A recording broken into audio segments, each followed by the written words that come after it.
Aw ni yang ma bi amina kulobilen reseti dɔ de kɛ ko chocolat chaud a b'a dɔn ka di kosɛbɛ nɛnɛ ɲɛbilayanfan nunu ani nɛnɛ kɔnɔna nunu na ka taa. An bɛ nɔnɔ litiri kilancɛ bɔɲango k'an ka da la n'a y'i ja i bɛ se ka kɛ ni nura nɔnɔmugu ye dɛ. Kakao mugu kuyɛri ba ɲɛ kelen bɔɲango an bɛn'o k'an ka nɔnɔ in na ani maizena kuyɛri ba ɲɛ kelen bɔɲango maizena in de bɛ kɛ k'a dun jagoya tɛ n'a dunnen man di ye i bɛ se k'a dilan ten dɔ k'a sɔrɔ i ma maizena k'a la nka ale bɛ k'a la de waasa a ka dun.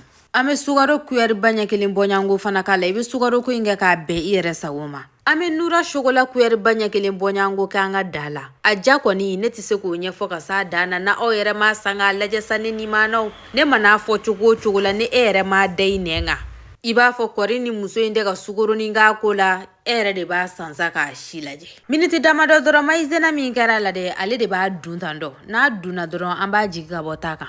An b'a yɛlɛma an ka bɔliniw kɔnɔna na a kalama de bi min a yɛrɛ tɔgɔ y'a yɛrɛ fɔ ka ban ko chocolat chaud. Aw bisimila.